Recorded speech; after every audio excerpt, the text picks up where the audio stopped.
chapter 4, verse 1 and 2, saying that financial forget.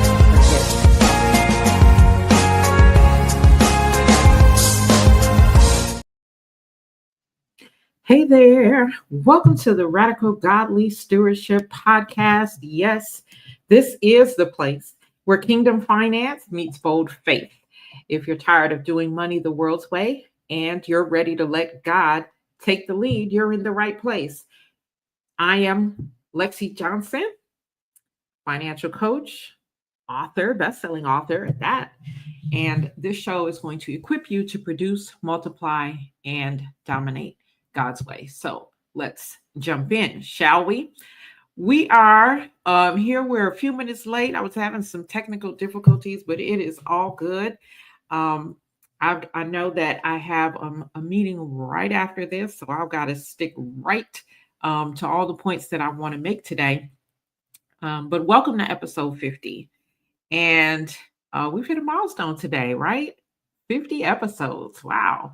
And we're hitting it right in the middle of a financial storm. I don't think that is strange. I don't think it's coincidental. I'm just grateful that Yah is using me in this season. Whatever I bring to you that helps you, encourages you, any of that is his doing. Okay. That is his doing. So what are we in the midst of this week? Well, the markets are dipping. The headlines are very loud. Fear is creeping in as it usually does when this happens. And the economy is reminding us yet again that Egypt is unstable, right? Egypt is unstable. When I say Egypt, I mean the world, okay?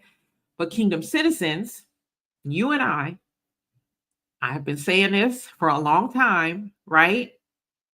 We don't react to the markets. We don't even respond to the markets. We respond to the King of Kings, okay? We respond to the King of Kings. So we're going to talk a little bit about that in just a moment. But before we do so, let's have our stewardship check-in, okay? How did you manage your money last week? How did you manage your money last week, right? If you get to sit and evaluate yourself, how did you do, right? Personally, last week, I think for the most part, I did a really good job. I made a decision last week. One thing, though, that I'm kind of like questioning, I made a decision to pay to be part of something. And I'm not sure. It's something for one of my products. And, now that I'm thinking about it, I'm like, oh, I don't know. And sometimes we do that, right? Like we will pray about something, then something presents itself. And then you're wondering, oh, was that the right opportunity? Or was I supposed to wait for another one? But you know what? Sometimes that's the enemy that's creeping in as well, who wants you to doubt the fact that you can hear God or whatever the case may be. And the truth of the matter is, if I didn't make the right decision, well, I learned a lesson, right? If I did make the right decision, well, I learned a lesson either way, right? And I just get better at sharpening my discernment, right? Did you fear making any decisions? Did you fear making any decisions? Not last week, I didn't have any fear of making any decisions. And I'm enjoying that, right? Because there was once a time where there were just many decisions that I was making because of fear, right? Oh, I'm afraid this is going to happen. So let me, try to go ahead and intercept and do it this way. And it never ends up well, right? You end up digging yourself a bigger hole. So last week, you can probably say I didn't make any decisions out of fear. Did you panic scroll last week? So, we've gotten the information about the market being down. There may have been some other things out there, maybe some things going on politically that cause you to panic scroll, right? Now you're trying to, read up everything on that, but not in a healthy way, right? It's feeding your panic. Did you overspend last week, right? Did you overspend? Now, I can say there was one purchase last week that I did not need, right? I didn't need it. I did not need it. But it's all good. Or did you stay in alignment and in obedience, right? And so the key here is, not that we are perfect, but we strive for that, right? Every day is a new day, every week, a new week, and we can, go back, uh, check in with ourselves, make improvements where we need to make improvements, and keep pushing forward, right? See, your stewardship is revealed not in seasons of plenty, but in seasons of pressure.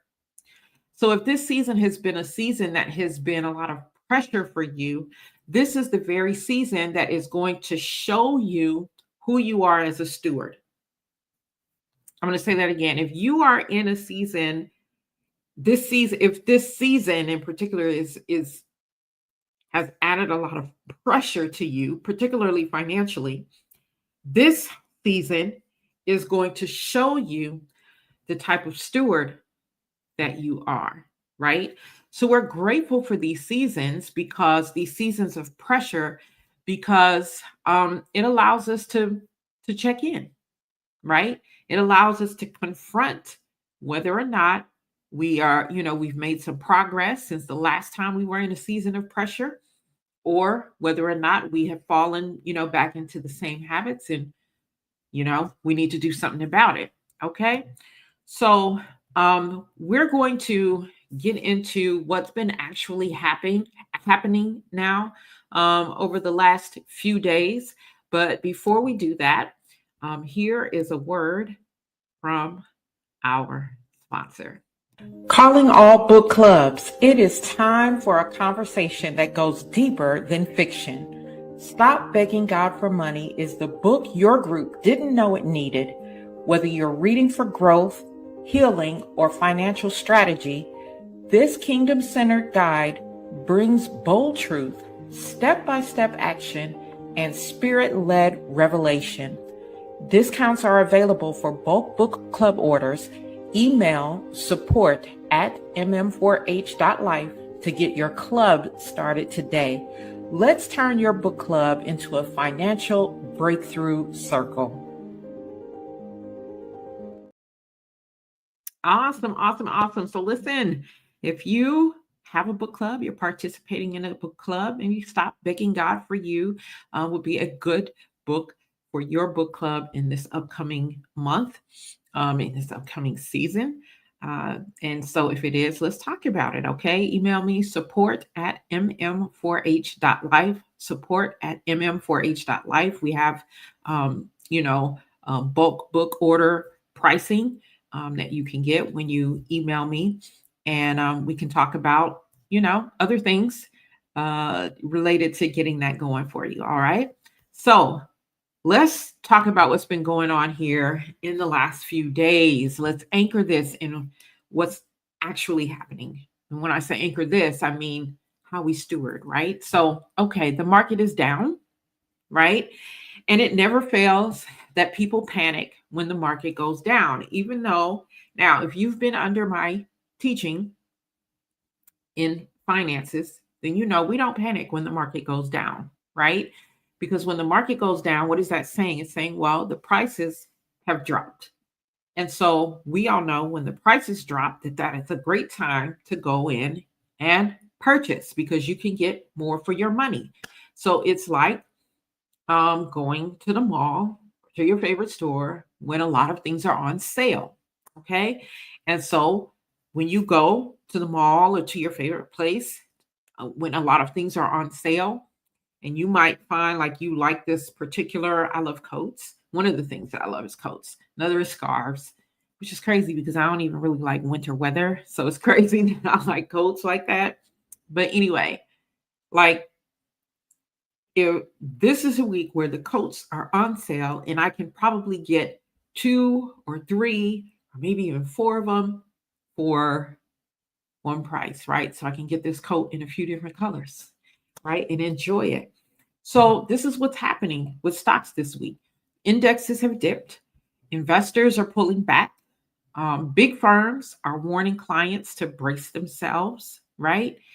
And what happens? Well, the everyday people who don't necessarily understand about investing, they start making emotional financial decisions. So, what's going on?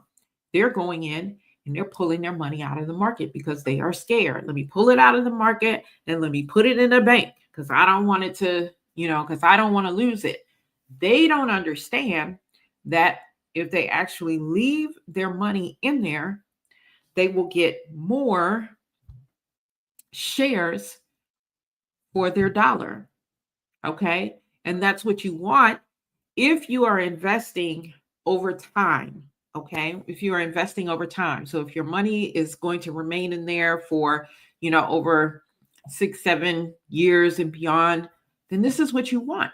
It is the accumulation of shares that you want because the more shares that you can accumulate, the more your portfolio is going to be worth when you're ready to liquidate it. Right.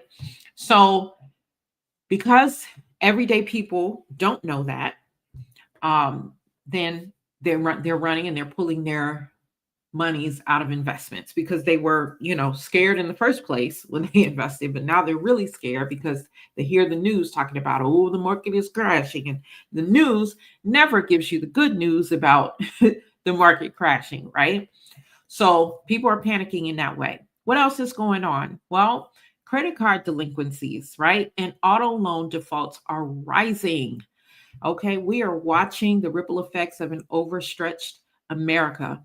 I have talked with a few clients over the last couple of weeks about their credit card delinquencies and how they have risen. And this isn't even in just the last week, but this is in, the last several months, right? Hey, Elder Ricker, good to see you. This is in the last several months. And they're like, they've had to depend more on their credit cards. Why? Because a lot of things, the cost of things have gone up. We had the whole government shutdown, which caused people to go, there were people out of work.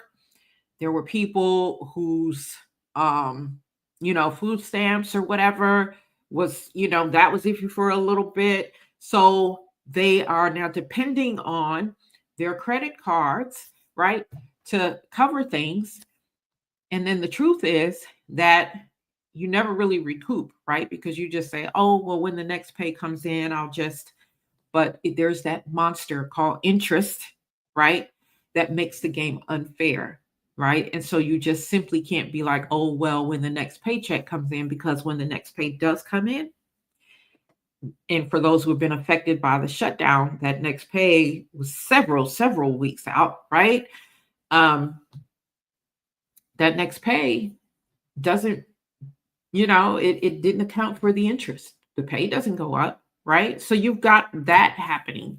And so their delinquencies are climbing very, very fast. All right.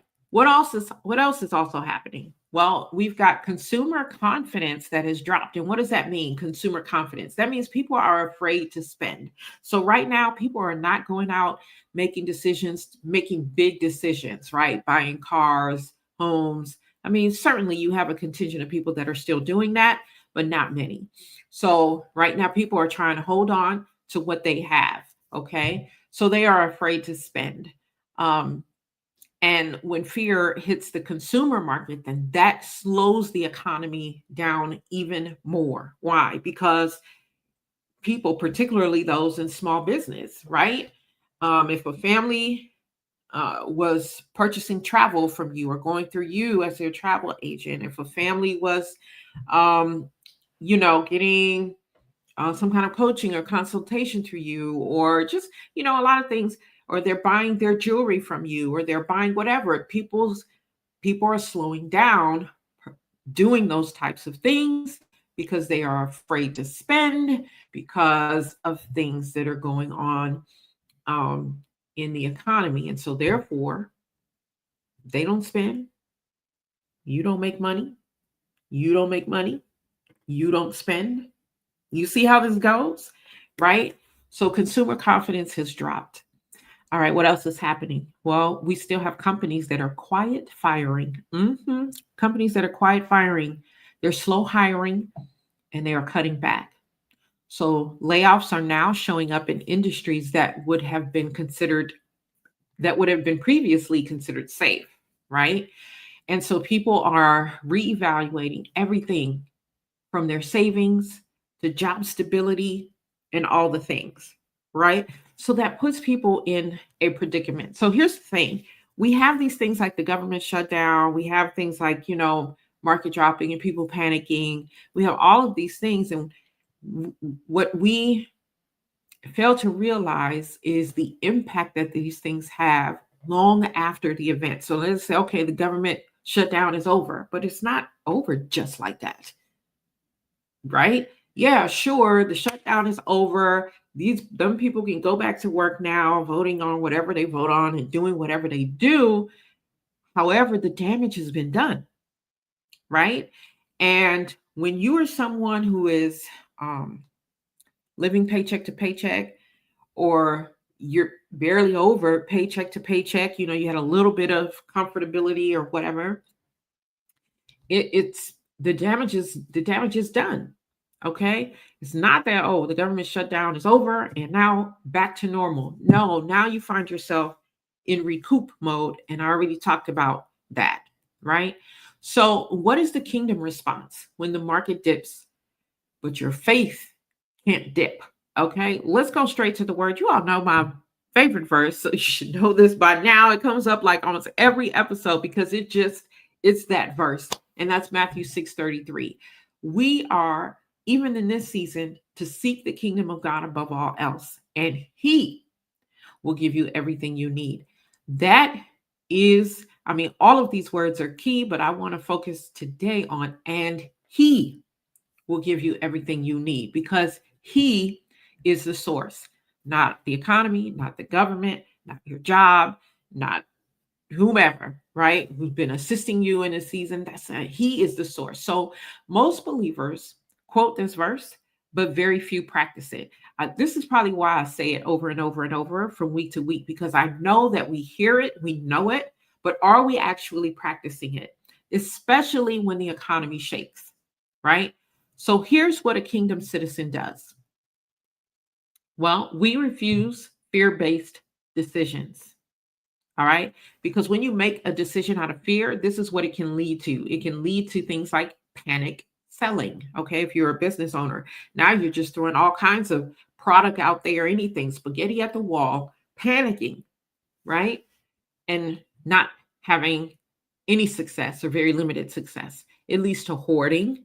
It leads to withdrawing. Okay. We talked about people who are pulling all their monies out of investments, thinking that that's the wise thing to do, right? It leads to unwise investing. Okay. Because, there's the other end of that. You've got people who are pulling their money out because they're like, I just don't trust any of it. And then there's the other end where people are like, let me go do this.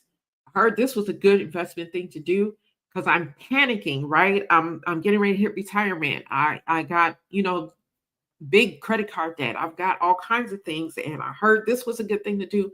Let me go throw all my money at that, right? So they're making unwise investing decisions, overspending.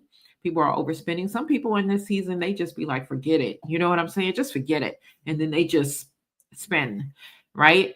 And then you've got those who are scrambling to make things happen, right? They're trying to do this, trying to do that. They're all over the place, trying to make things happen. Okay. Good afternoon, Miss Sandy. Good to see you. So, fear is proof of misalignment. Okay. Fear is proof of misalignment. All right. So, when you are making decisions out of fear, you need to check. Have you been in tune with God? Have you been, talking to Him? Have you been seeking Him? Have you been, all this chaos is going on? But we as kingdom citizens should be experiencing peace in the midst of the chaos. And so if you're not, then You've got to check that and tighten that up. Okay. Number two, we position ourselves for opportunity. That's what we do. So the down markets are where the wealth transfers occur. People pulling their money out, they're giving up all their shares, right? So the greatest kingdom wealth shifts don't come in the seasons of plenty, okay? They come in the season of famine. So that's why you will hear people say, you will hear me say, that these are the perfect seasons to start that business, right? To invest, but to invest strategically and wisely. These are the perfect seasons for that type of thing. See, God is not waiting on the market to turn around. He doesn't have to. He not wait on any of that. That doesn't have anything to do with how he moves. What he is waiting on, though, is for his people to listen. Okay. And he will give you strategy for times like these. All right. The third thing, we cut waste, not worship. Okay. But what ends up happening is that the world cuts giving, generosity, and, investing, savings, all the things that you're not supposed to cut. In a season like this, people panic and they cut all those things. They cut all the wrong things. Okay. But what kingdom citizens are supposed to cut in this season is any unnecessary subscriptions. I was just reviewing today, like, what do I have coming out of my account on a monthly basis that I don't even, I don't even watch, I don't even, participate in, whatever the case may be. Those things have to be cut. We cut emotional spending. Okay, we don't spend based on our emotions. Emotional spending will get you in trouble. We also cut out convenience food. Okay, it's the easiest thing to do. I'm tired. I'm frustrated. I'm this. I'm that. But this is the season to cut those things out. And it's always the season to cut these things out. To be frank about it, wasteful habits. That's what we cut. We also cut unassigned financial commitments. I was just talking with a friend, and we were talking about like how people are conference junkies and they just go from one conference to the next, to the next, to the next. They're spending all these money on conferences and they can't possibly be internalizing and implementing the things that they're learning and before they're on their way to the next conference, week after week. They're conference junkies, right? And so there's a financial commitment that they're wasting, right? Those that money that's being spent on all of that has an assignment. It has an assignment, but you don't have it assigned, or you have it misassigned. Is that a word? Is that a word? I don't know. And so it's not doing anything for you, right? So fear cuts generosity, but wisdom cuts waste. So be very, very mindful in this season. If you say, okay, yeah, I got to cut, look at where you're cutting. Don't cut the generosity portions, cut the waste. Okay. All right. Number 4, we diversify our streams. This isn't the season to rely on one income stream. You guys are going to hear me say that over and over and over again. It is the season to reveal what God has put in you. You don't have to have a full-fledged business, okay? But you should have something that you're doing on the side. It's not a hustle. It's not striving. It's not grinding for survival. It is what we call producing according to Genesis 1:28. That is the command, okay? While the world is shaking, the kingdom is producing. All right. And lastly, we listen not for the news. Okay. Stop listening to the news, but we listen for the voice of the Almighty Yah. Every financial collapse has a prophetic strategy attached to it. I'm going to say that again because I don't think you heard me or you understood me. Every financial collapse has a prophetic strategy that is attached to it, but only the obedient are going to hear it. Okay. When the market dips, heaven releases instructions every time. And so your job is to stay close enough to him to be able to hear those instructions. All right. So what do I, practical, mumbling, I'm getting jumbled up all over my words here, right on my tongue. It's on the tip of my tongue and I can't get them out. Practical action steps that you can take this week. Okay.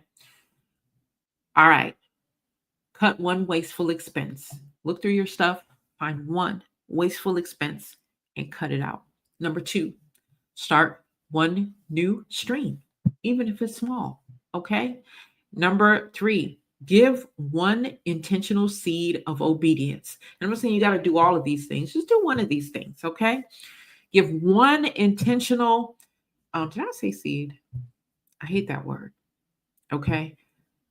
If you've been around me long enough, you know why. That word is filled with the religious spirit.